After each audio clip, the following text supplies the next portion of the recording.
মানুষের জীবনটা আসলে কতটা কষ্টের বা কতটা সুখের এটা আসলে সব সময় বলে বোঝানো যায় না। মানুষের জীবনে কখন কষ্ট আসে কখন সুখ আসে এটা আল্লাহ যে কাকে কিভাবে দেয় এটা আসলে বলা যাবে না। আসসালামু আলাইকুম। আজকে আমার ওয়াইফ অনেকগুলা ভর্তা বানিয়েছে। তো আমি জানতাম না আর কি যে সে এতগুলা ভর্তা তৈরি করবে। আমি হচ্ছে একটা বিশেষ কাজে বাইরে গিয়েছিলাম। তো আমি মনে করছিলাম যে আমার ওয়াইফ হয়তো একটা বা দুইটা ভর্তা করবে। তো আমি আসতে অনেক লেট করছি, আসার কথা ছিল জলদি, তো আসতে অনেক লেট করছি। আসে দেখি যে আমার ওয়াইফ অনেকগুলা ভর্তা করে ফেলছে, প্রায় 6-7টা ভর্তা। তার মধ্যে মাছ ভর্তা, তারপর আলু ভর্তা, রসুন ভর্তা,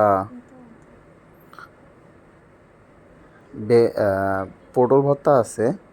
তবে মাছ ভর্তাটা আমার খুব পছন্দের। তো ডাল ভর্তা করছিল, ডাল ভর্তাও আমার অনেক পছন্দের। আমি অনেক দিন যাবৎ এই ডাল ভর্তা খাই না আর কি। তো খুব টেস্টি লাগছিল। অনেক দিন পর, প্রায় অনেক বছর পর আমি আমার ওয়াইফের হাতে এতগুলা ভর্তা খাইছি। তো আমার ওয়াইফের অনেক হাত টাত জ্বলতেছিল, সব কিছু মিলে সে অনেকগুলো ভর্তা প্রায় করছে।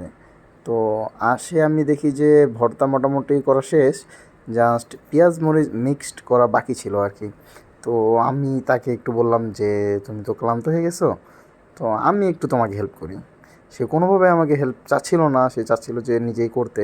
তো আমি তো বুঝতে পারছি যে তার হাত জ্বলতেছে বা সে অনেকগুলো কাজ করছে। তো আমি হচ্ছে তখন নিজে সব মানে করার দায়িত্ব নিলাম যে তুমি তো এগুলো করছো, তো আমি মিক্সড করি। তো তখন আমি আর কি মিক্সড করলাম, অনেকগুলো ভর্তা হয়েছে, হ্যাপি টেস্টি হয়েছে। ইভেন আমার বউ অনেক ভালো রান্না করে, তো তার সব জিনিস মোটামুটি অনেক টেস্টি। তবে সে মাছ ভর্তা যে করছে এটা অনেক টেস্টি হয়েছে, ডাল ভর্তা অনেক টেস্টি, যেমন রসুন ভর্তা টেস্টি হয়েছে।